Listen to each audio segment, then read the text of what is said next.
Thank you, Jeff, very much for that Bible reading. So much in it, isn't there? And good morning, everyone. Nice to see you today. We are in a new series that begins today entitled Practising the Way.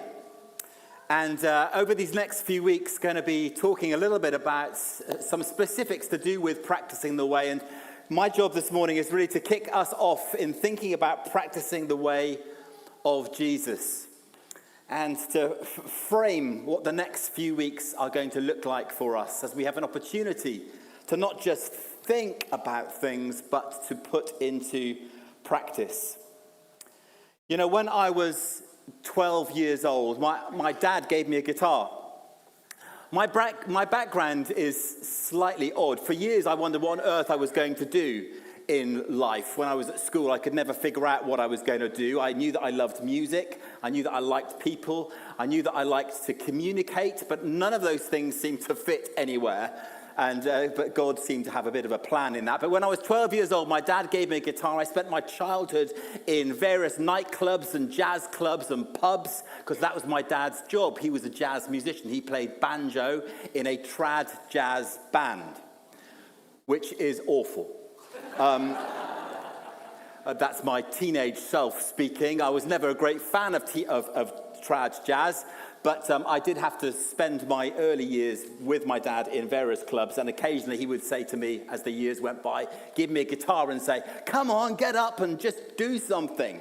And if you ever wondered where the spontaneity in me comes from, well, that provides a moment when you have to be spontaneous. Here's the guitar that my dad bought me. It is a Vox guitar, kind of electro-acoustic. It wasn't what I wanted, if I'm honest. I wanted a Gibson Les Paul. I know Luke will hate me for that because he's a Fender Strat man, but I wanted a Gibson Les Paul. My dad bought me this guitar, and I was, committed. He taught me 3 chords. He said, here's how you play E, G, and D. And then he gave me the guitar, and off I went. And initially, it sounded like this.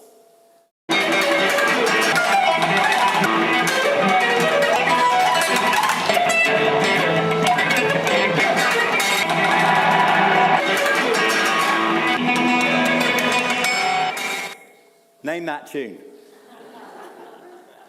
That's my punk era. Yeah, awful. Really awful. Bless my parents who had to listen to that day in and day out.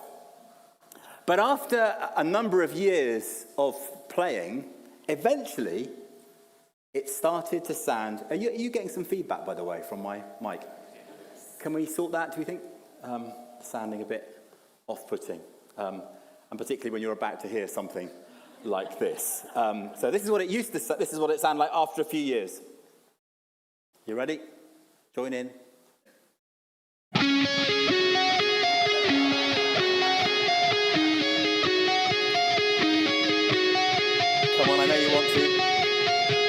Headbang with me gently, people.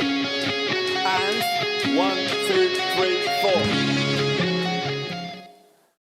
Never thought I'd have the chance to play Sweet Child of Mine at a 10:30, but there we go. Now, I say that because in between those 2 guitar moments, there was something very, very significant. You see, it wasn't my ability to play guitar. It wasn't the fact that I could learn a few chords. It wasn't a fact that I would play back in the days when you played tapes. You play a little bit, stop it and learn it, and then play it again. It wasn't that, actually. The thing that enabled me to go from the one guitar sound to the next was practice. Every single day, I picked up that guitar and I practiced. Every day I listened to music. Every day I figured out the way that sounds could be and should be. Every single day of my life, and every day since, pretty much, I have played the guitar. You see, musicians will tell you, even those that we look at on TV, you think, wow, what the most amazing set of musicians, how skillful they are. Do you know they are skillful because they practice? It's always practice. In the church over the years, I've given guitars away to many people. encouraged many people to start to pick up the guitar and to play. Some of them lead worship now at St. Michael's, which is great, and in other places. I've given guitars away and said, go for it. It's interesting to see who develops and who doesn't. The people that develop are always the people who practice.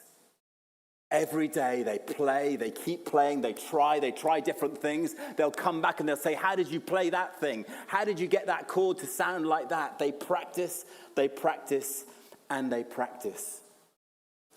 I tell you these stories about the guitar because I think there's something about the Christian life that calls us to practice. It's what makes the difference. You see, it isn't solely information for us that brings transformation. And I include in that biblical information, the stuff that we pick up and that we learn, the reading that we had today that contains so much depth within it. It isn't the fact that you've heard it that will make the difference in your life. It's what we choose to put into practice that makes the difference. You see, I could talk about prayer or reading the Bible or sharing your faith, and everybody goes, wow, yeah, that's the kind of things we would expect you to say. But those things don't make a difference in themselves. It is the putting into practice that makes the difference. That ability every day to say, what would Jesus do? How am I going to pray today? What will I say about him when the opportunity arises? It's those moments of practice when growth happens. It's always, inevitably, about practice. And if you need the words from Jesus, it's this in Luke 6, verse 47. Everyone who comes to me and sees my words and puts them into practice, I will show you what they're like.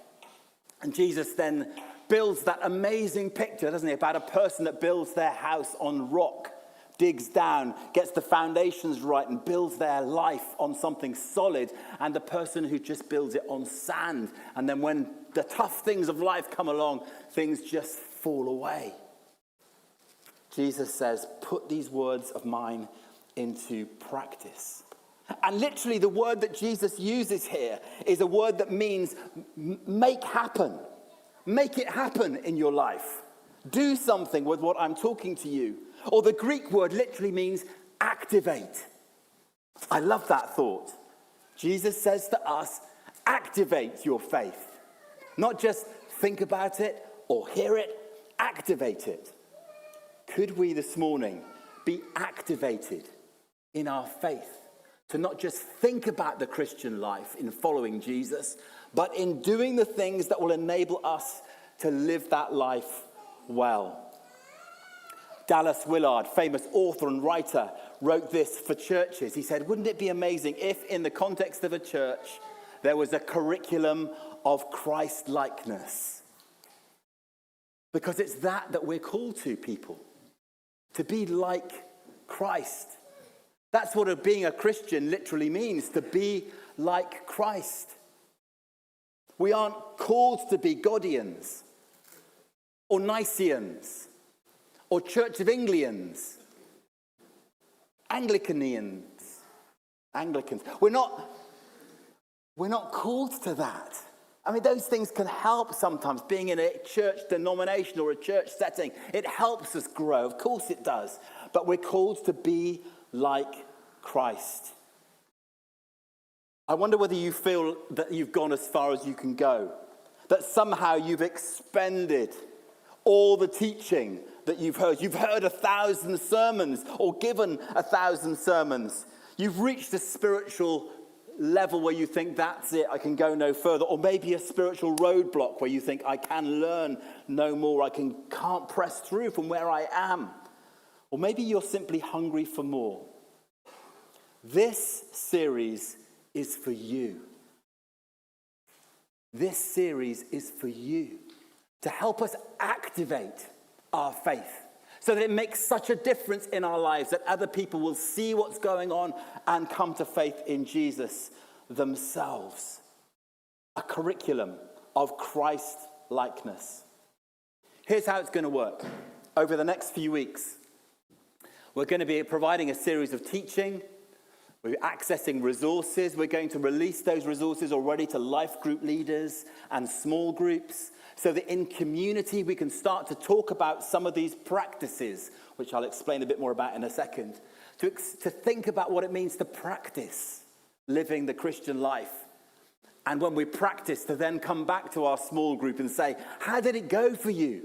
How was it doing these things? And there will be, over the next year, we're going to break them down into blocks. We'll be thinking about a series of 9 practices. If you like, a rule of life, things that will help us to grow in the Christian faith, things that we can activate that will bring transformation. So we'll be thinking about solitude and prayer, scripture, fasting, simplicity, generosity. Part of that is finances and sharing our faith. We'll be thinking about hospitality and community. And we start next week in thinking about Sabbath. And we're looking at 4 parts over the next few weeks of Sabbath. That's a 24-hour period when we stop, when we rest, when we delight in the world around us and in the person of Jesus, and when we worship him. These are key principles, things that Jesus said and things that Jesus did. And we're going to have a go at doing them too. So I'd love you to count yourself in to that. To tuning in to the stuff that's said from the front, of course, that may be helpful, but accessing some of the information through small groups or even on yourself. We'll provide resources that are free through the website. And there's a website entitled Practising the Way, where we've been drawing some of these resources from. And just so you know, as a staff team, we've had a go at this first part. We did some learning together. We did some practice of it, and we did some community in terms of how is it going. And I want to tell you that you will notice this dynamic in yourself if you choose to do this. You will notice a dynamic of resistance. Even now, some of you are sitting there thinking to yourself, it's okay for you because you work in a church. If you knew my life, if you knew how busy it was, the things that I have to do, if you knew the pressures that are upon my life, you would think differently. I'm going to count myself out. You will notice, I guarantee, a resistance. And we noticed it in our staff team. It was amazing in our staff team conversations. Some of you who are here who were there will know this. There was resistance. Oh, it's all right for them. American people. This guy who wrote the resources, he's got nothing in his life. Of course he can spend 24 hours hanging around. You know, we noticed a number of those things that I said. And that other people felt as well. There is a resistance. There was a resistance. Everything in us wants to kick against some of this stuff. That's part of the spiritual battle, I think. Because it is good to spend time Sabbathing. Just resting and stopping. Even in the midst of what, for most of us, are busy schedules. We need this. We live in a world that's anxious and worried. Most of us will go to bed ticking over the day and ticking over the next day in such a way that we find it hard to get to sleep. Many of us are replaying things in our heads because we are anxious, because of the community in which we live. Most of us will scroll at night through Facebook and receive FOMO. Fear of missing out, looking at other people's lives and thinking, gosh, they seem to be very, very happy. Are you not fed up with watching people's Facebook when everything seems to be so joyous and happy in them? Here I am in Greece. Swimming. Do you ever read those and think, I'm so happy that they're having such a good time? And other words that come to mind. We are called to somehow, even in the midst of our lives, not to judge it by what we see in other people's lives, but what does Jesus say? What does he want me to live out? And part of it is this Sabbath. Some of you will be resisting. We noticed it. but we press on through to just pursue something of Jesus. If we can spend more time with him, then amazing things will happen.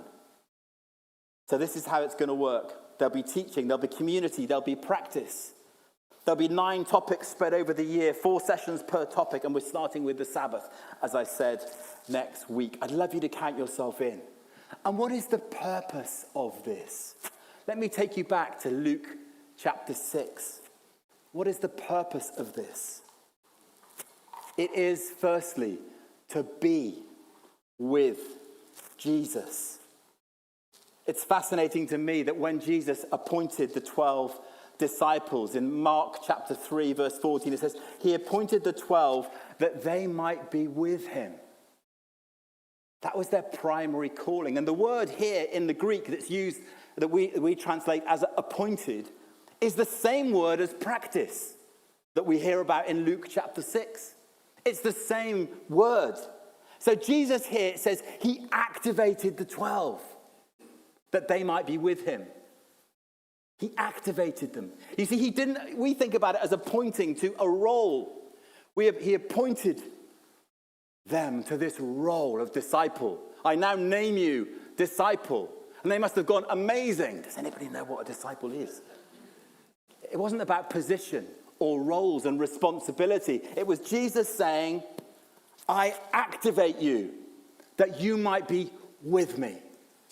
Fascinating, isn't it? Not to do stuff initially, but to be with him. We're doing this because we want to spend more time with Jesus. Secondly, we're doing it because we want to become like Jesus. In Luke chapter 6 that we've just read to us, verse 40, everyone, Jesus said, who is fully trained will be like their teacher. Jesus was talking about that with his friends. Be like me. Everyone who's fully trained will be like their teacher. We are called to be like Jesus. It's what our primary focus is. This is the purpose. If you don't want to be with Jesus, you don't want to become like Jesus, then don't do this stuff. But if you do and you're here as part of the church because you see this, you want to be like him, then we're doing this to become more like Jesus. I read last night, an old friend of mine, a guy called J. John, who I used to hang out with when I was a few years ago when there was kind of gathering evangelists together and spend a bit of time with him. J. John recently wrote, just the other day, he wrote a lament for the Church of England. And I love being in the Church of England. I love being part of it. I've committed my life to being in churches to try to revitalize something of the Church of England, as has he. He wrote this piece called A Lament for the Church of England. In it, he writes a series of laments, things that he is upset about. And he said, finally, and most sadly in this lament, he writes, I miss Christ. Somewhere in who we are and in who we have become, I fear that we've mislaid the very one we must proclaim. There are those, even in the church roles in the Church of England, who overlook Jesus because ultimately they neither believe in him nor his claims. There are those who overlook him because they've come to see the supreme the supreme task of the Church of England as organizational.